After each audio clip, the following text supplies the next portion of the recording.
Hi, this is Everett, Everett's Watercolors. Welcome to my classroom. Today I'm broadcasting from Chesapeake, Virginia, and I'm also live on YouTube, Facebook, LinkedIn, Twitter, and Twitch. So those are the stations I'm broadcasting to, and I hope all you users out there are looking into my video and leave me some comments and questions. Gloria's in the studio with me today. Hi. And she's looking at, she's checking my messages and following the broadcast. A couple weeks ago, we had a little small glitch, a little delay in one of the few minutes there. So if something like that happens during the broadcast, then I'll get back on as soon as I can, and we'll get right back to work. Now, today, what I'm going to do is I'm going to have a demonstration on painting water reflections. And it's an interesting subject, and it's a little bit, I'm going to go to my painting table, and I'll describe what I'm going to do. And let's see, I'm going to turn it off. Yeah. I'm going to my painting table, and we'll get started.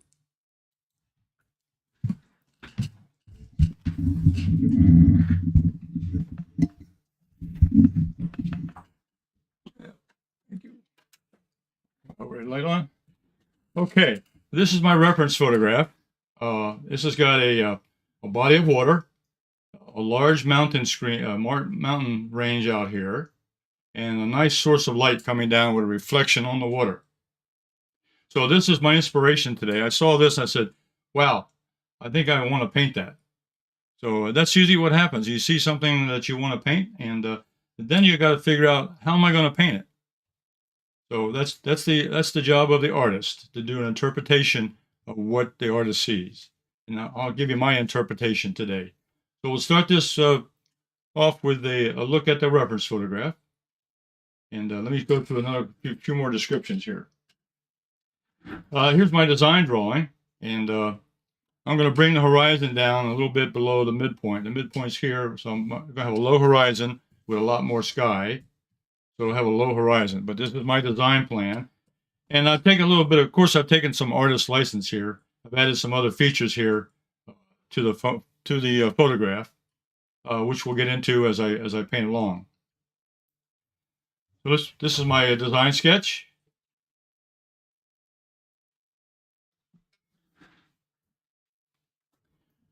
Yeah, the next thing I do is I transfer this to a quarter sheet of Holbein watercolor paper, which is 140-pound archival cold press, and it measures about 15 by 11 inches as far as size. So it's a quarter sheet of watercolor paper, and I've drawn my sketch on here on the paper. Okay, now I'm going to be using wet on wet technique today. Go for the sky and the water, and I'll be using the hair dryer to dry the paper quickly. So during that process, you can move ahead and catch me on when I finish the hair drying. It shouldn't take that long, but I'll just let you know, it'll be a few phases here that I'll be using the dryer in order to get the paper dry enough to continue on. So let's go to my equipment today. I'm going to be using the Hake brush. In fact, I'll use two. I'm going to use the large and the small Hake brush. These are on my website. These are new brushes I've been using now recently. And this is the large, which measures about 2 1/4 inches, and the small, which is about 1 1/4 inches. These are two Hake brushes. I'll also be using the Holbein synthetic 3/4 inch brush. And in addition to that, I'll be using the silver brush, black velvet, number 8 round. Okay, it comes to a nice point and holds lots of water. And this has natural hair in it. This one is a synthetic brush. Now the Hake brushes, of course, are natural hair. These are natural goat hair, but they also hold a lot of water. The paints I'm going to use today, I'm going to use yellow ochre down here on the left corner, a little bit of yellow ochre, ultramarine blue, and over here in the far corner will be I'm going to use Payne's gray. And at the end, I may use a little bit of titanium white. So these are the three colors, four colors actually I might use: ultramarine blue, yellow ochre, Payne's gray, and possibly I'll use a little bit of titanium white at the end, just for a little some little quick highlights. I'll decide at the end if I really need to do that. So those are the colors I'm going to use in my painting today. So it's going to be a limited palette and large brushes. Put this aside for a minute. Okay.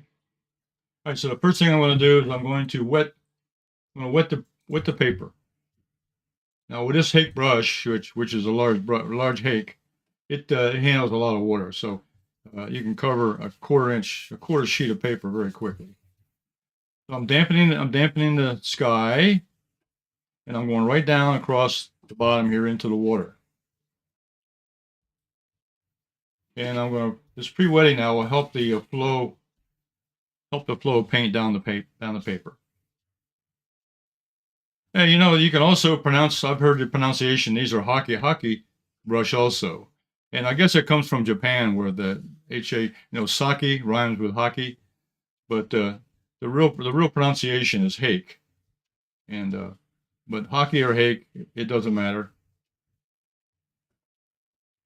Great. Now the paper is nice and wet, and I've got the board elevated up to about 15 degrees up a little bit. That helps the water flow down. So I've got it up a little bit, up 15 degrees elevation, and so the water will run to the bottom. Okay, so the first color I'm going to put in here, I'm going to take the small Hake brush, and I'm going to mix up just a little bit of yellow ochre, just a little bit. And I'm going to put a little bit of that up here in the sky. Warm up the sky just a little bit.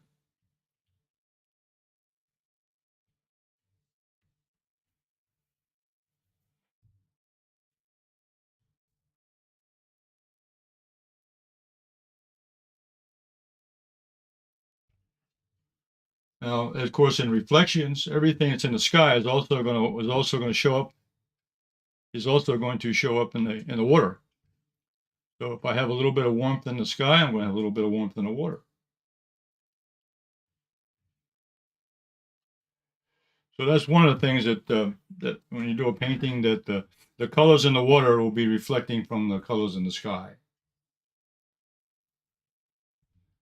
Okay, now along with that, I'm going to start putting in a little bit of blue. So I'm going to put in the sky, ultramarine, load up the brush. Then I'm going to start over here in the left corner, top corner, come across. And I'm going to come down here a little bit so I'm just making some clouds here in the sky. And again, the simplest way to do a sky is to do it quickly. Don't fuss around with it too much. Just really the whole secret here is to get in and get out. Don't spend a lot of time.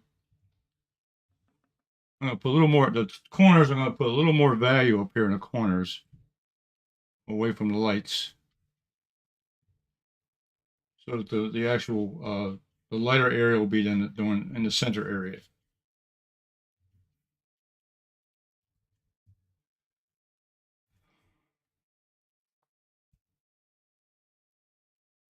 Okay. All right, now I'm going to dry that. So I'm going to turn on the hair dryer and dry it down.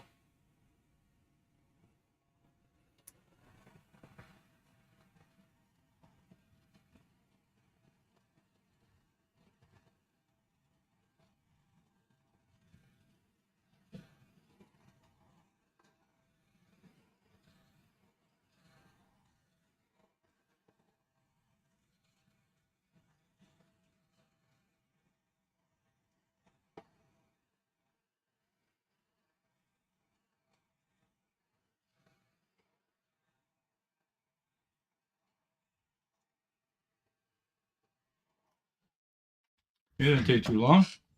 Okay, so the first area I'm going to paint in is the far off mountain range. So I'll mix up a little bit of ultramarine blue.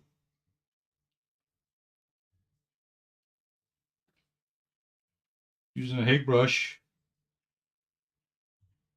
So the big brush is going to get a lot of work today. So let's see.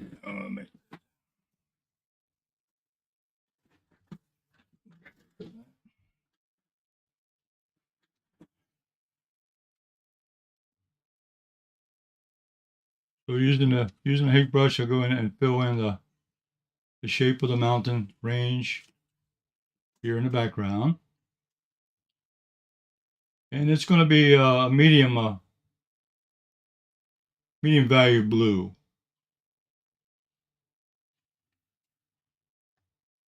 The sky is light value blue, and then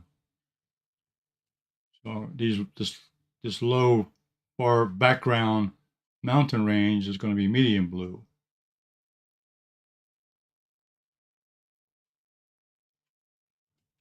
Okay. Now I'm going to take the small or the number 8 round brush, and I'm going to put a far off area, make it light, even lighter, just a hint of a piece of the land back here in the background. This is all background.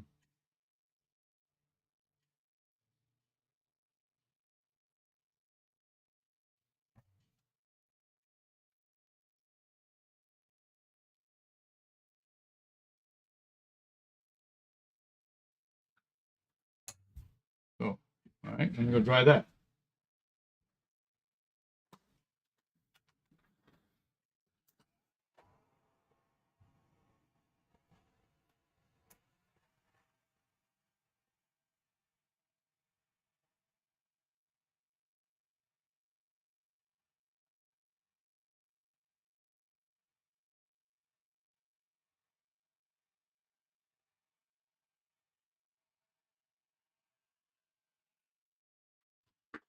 Okay. All right, now here comes the interesting part. Here comes the reflections of the sky into the water. So what I'm going to do first of all is I'm going to re-wet. I'm going to re-wet the bottom part here, which is the water. This is the reflection area. So this is the area I'm going to put the water on.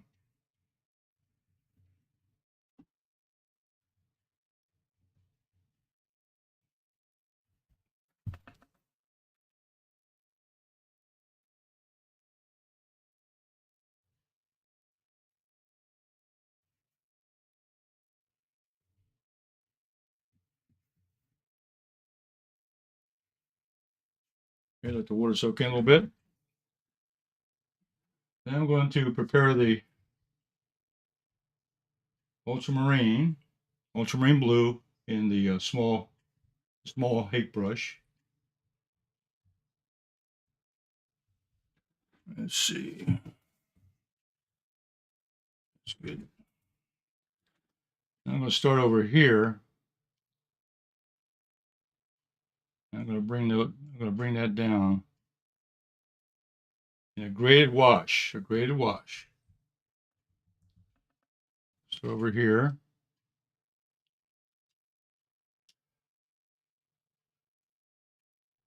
I'm getting the graded wash because I'm going from left to right, and the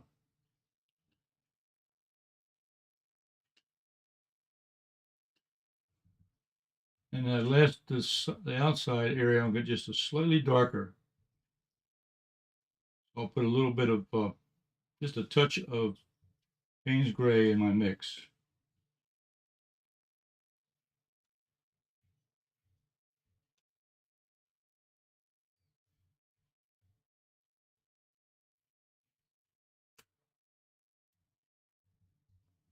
Over here also.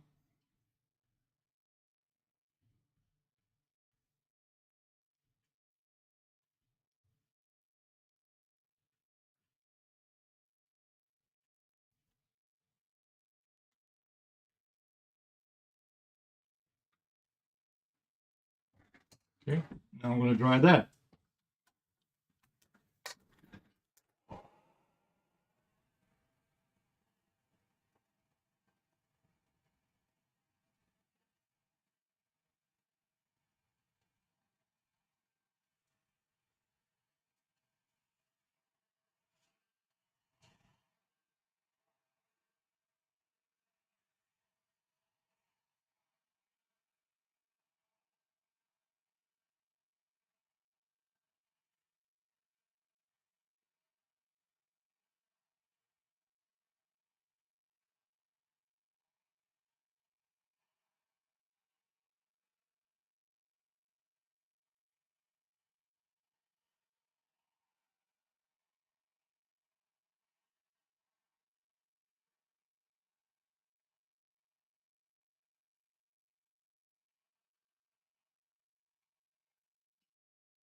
Okay, that's be the last drying. I had to wet these areas to get the water to flow, and then use the dryer to get it dry. Because now I'm going to put in the darks. And the dark areas are going to be the areas that are in shadow, more or less. So this becomes part of my interpretation of this scene.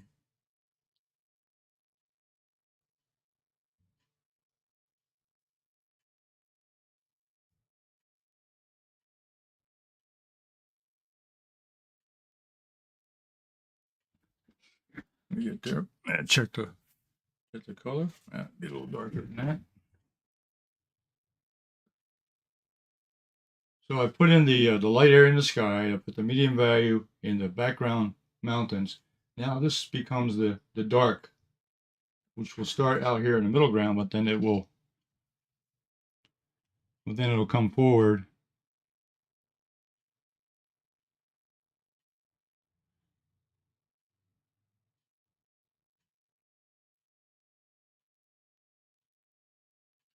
I'm going to switch to the flat brush.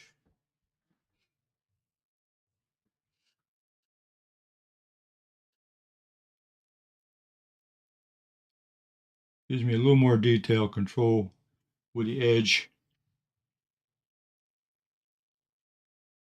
So this background, now we get a darker mountain. This is in shadow with the sun shining behind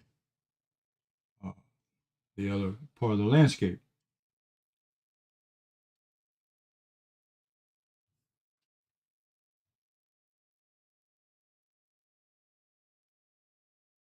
So this is the part of the design that I invented from the photograph. This is where my interpretation now was added. And as an artist, this is things you get inspiration from a view of a scene, but then you can add your own elements, add your own thoughts, and your own ideas to a particular scene. In this case here, I wanted to emphasize the dark and the light of the sun, because the sun is coming over that mountaintop, reflecting onto the water. But then there's a shadow that's created by these other mountains. So I wanted to capture that feeling. I wanted to capture that feeling of a sun coming over the mountains and the shadows cast on the water. So that's the real story here. I was trying to tell the story of the sun coming over the mountain, reflecting onto the water, and make it into an interesting design. This area here will help the eye go into the painting. It gives a pathway for the viewpoint for the viewer to see, and also gives an interesting little trip to take visually. And that's what art is. Art is a visual trip, or it's a visual journey. In this case, you can enjoy my vision of this particular area, and I'll take you on a journey on this sunlit road. Sunlit sky, casting a shadow. Now, this is interesting. This is going to be a bigger chunk of land over here. Now, Payne's Gray, I'm adding just a touch of Payne's Gray. And what that does, the Ultramarine Blue is a beautiful color. But it's a little bit too rich blue. It's a very beautiful blue, but by itself, it's very rich. It's a very rich blue. So by adding a little bit of Payne's Gray to it, it tones it down slightly and also darkens it so that it gives it a better, to me, a better interpretation of this scene. I think the background mountains in blue is okay because you want the distance areas to be cooler than the forward area. So that's why I put the warm reflection into the water. You got the yellow ochre as the warm color, and by adding in the blue, which is a nice contrasting The yellow and the blue is a complementary colors, and they go together very nicely.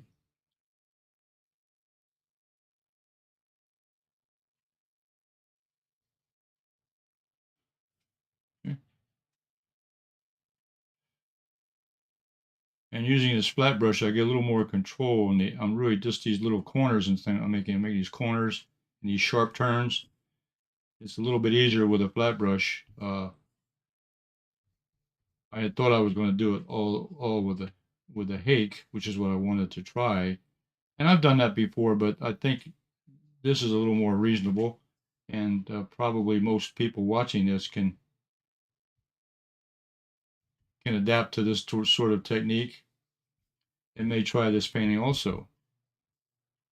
And I enjoyed this. This was a fun painting. I enjoyed the planning this, and I enjoyed coming up with a design instead of just copying the photograph, which is okay. There was more to it than that. There was more could be said about this particular site, and so that's why I chose to paint it this way.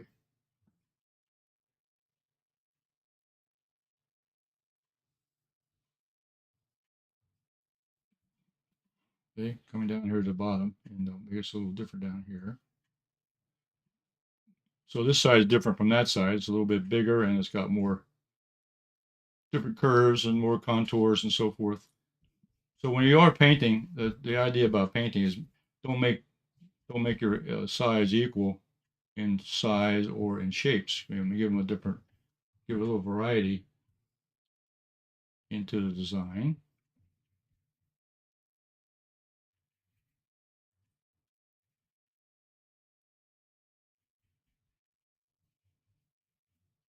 You can see there how that ultramarine is really blue. That's why I toned it down a little bit with the Payne's gray to take away that blue. Blue's okay in the background, but I don't want blue up here in the foreground too much. So the black shadow using the Payne's gray gives me a much better interpretation of shadow.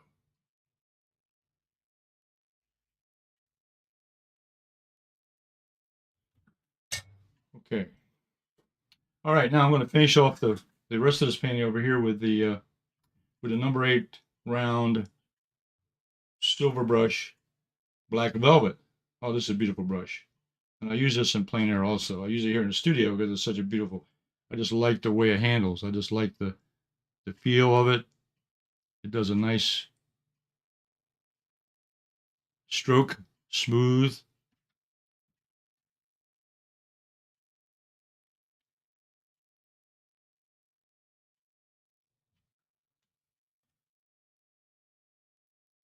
And it's got a nice point to it, so I have a lot of control over the size and length of the stroke. Now I want to wet that down a little bit, and I'm going to put a little bit of shadow pattern. There's a little bit of shadow pattern or reflection here from these poles. So I'm making the shadow a little bit lighter than the actual pole itself.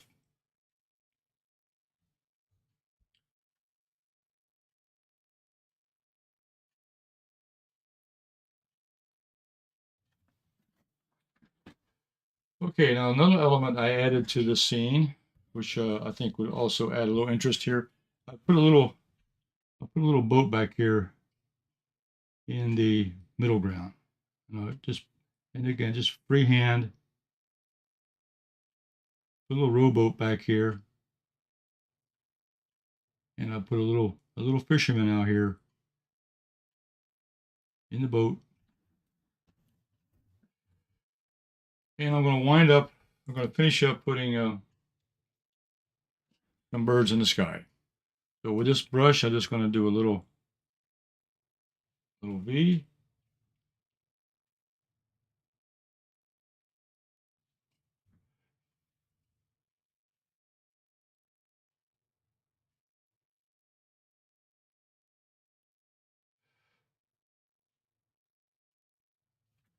Okay. I got some birds in the sky. Okay. Well, I think I'll just dry this up just a little bit. Let me just blow the dryer just a few minutes.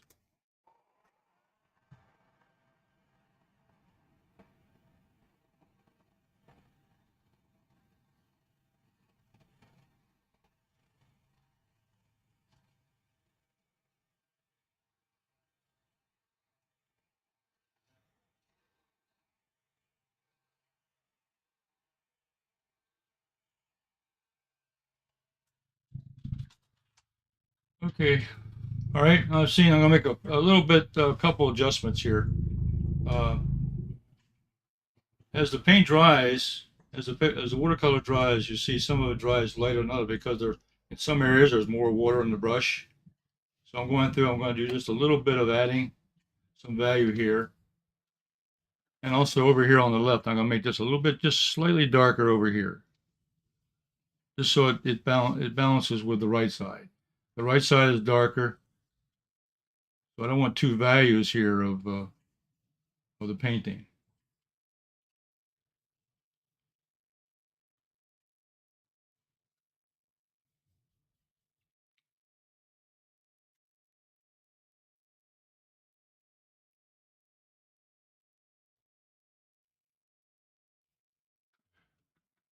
Hey, I see Nancy. Hi, welcome aboard. Nice to see you.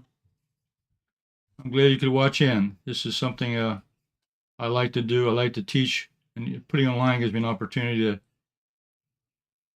to teach and show my art. Uh, I've been teaching a long time.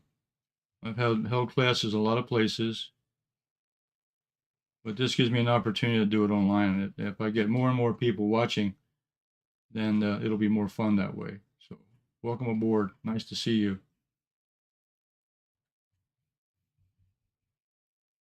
So this is a quick demonstration of this particular scene I found, and it's this is my interpretation.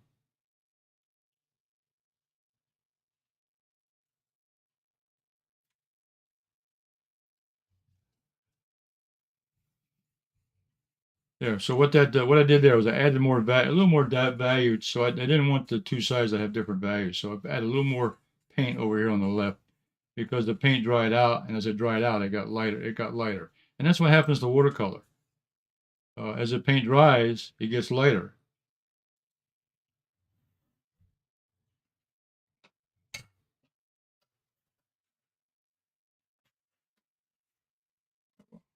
Okay. Now let me put. I'm going to put a mat over top of this. I want to show you a couple things I do, and this is kind of the tip for today. That once you get down to this point, make sure I got all the paint off of here. Get down to this point, you want to put a mat around it. I'm going to put a couple mats.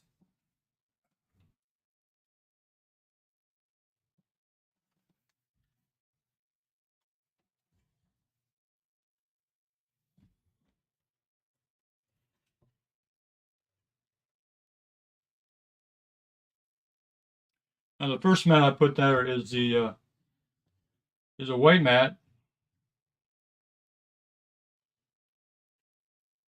with a blue border around it. But what that does with a white mat, and most shows you go to, it has a white mat around them. I don't know why they do that, but that's typically the rules of some of the shows. But what that does, that shows off the dark. So as you have the light on the outside of it, brings the darks forward. Okay. Now what I do, I go the other way sometimes. I'll take a dark border, I'll put a blue border around it. Now what that does, that really dramatizes the scene. That brings the light forward. So with a darker border or with a darker frame, you capture the lighting of the particular painting. So that's the difference in putting a frame around it. And then before you frame it, you want to try this out. Put a different. This is a tip for today. Experiment with the color and the value of the frame that you're going to put it in, and it makes quite a bit of difference. In this case, if I want to emphasize the light, I would put a dark mat around it. If I want to emphasize the dark value, I would put a light value around it. So you can see quite a difference there of the two, of using the two mats.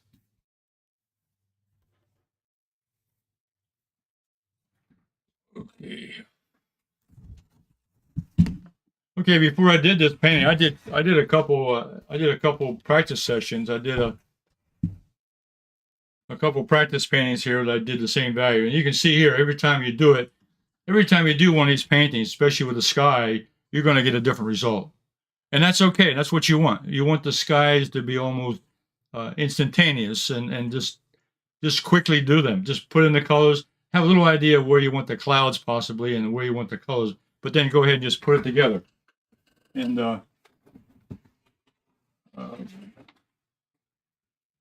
here was another practice one I did. Again, I was practicing with the colors I was going to use. So basically the painting is the same, but every time you do a sky or even the groundwork, it's going to show up a little bit differently. And that's the nice thing about art is that no painting. I've been in classes where I was teaching, and we would do a painting of a subject, no matter what it was, and every painting looked different because every artist sees it a different way. Everyone's viewpoint is a little different, and that's great about. That's why I love to give live classes, to watch other people how they do it.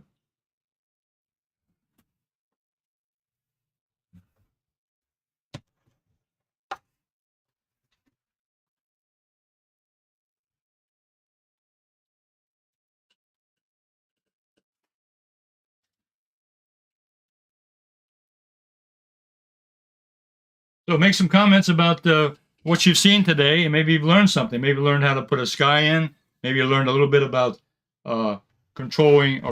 designing a painting from a photograph. And you'll notice here, let me take you back to the beginning here. I started with this photograph, and I like the mountains, I like the sky and water, but I said, hey, I can do more with that. There was a lot of water down here, and actually capturing that light over here was a little bit bright, and that really took away from the actual whole picture here. Okay, so just what I did was I made the path of light down here through the water, and I think that what makes it more. Your eyes now follow right into the painting, right into the background. Now I had mentioned in the beginning that I may put a little bit of titanium white in here, and what I mean by that, there's not much here to put it on. I think what I'll do, I'll use one of these darker ones. I think I'll use one of the darker. In fact, I showed it right here. I took the titanium white. I'll just show it right here. I took the titanium white. I'll put a little bit of snow up here on these mountain tops, just to show that there's a little bit of snow up there. So that's about the only thing I would do is maybe add a little. Again, it's black and white. I mean, it's dark and white. So even adding a little bit of titanium white up here on the mountaintops to show that there was maybe a little snow on the mountain. So that's something else that could be added. And this particular one here, it really wouldn't show up that much.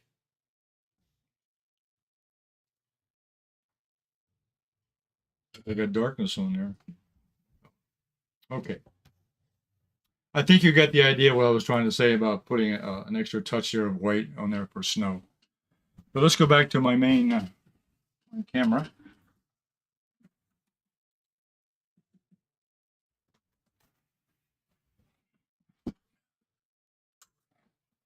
Okay.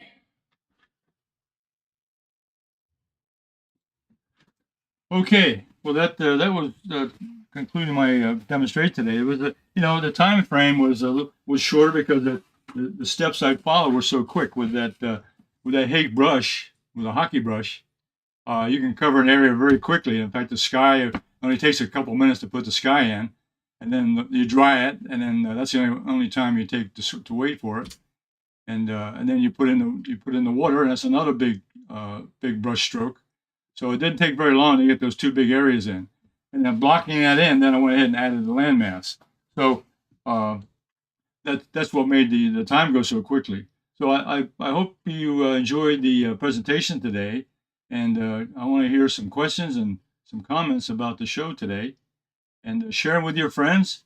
And this will be out on YouTube almost immediately, and then it'll be on Facebook. And what I do is I take the broadcast, and I don't change it, but what I do is I repost it again as a video. I share it with other stations and so forth like that. So you'll probably see this again on Facebook and on YouTube and on Twitter also. So I want to thank you for joining me in today, and appreciate having you watch me. So I'm coming back again next week. I'll be here next Thursday at 2 o'clock, and I'll see you then.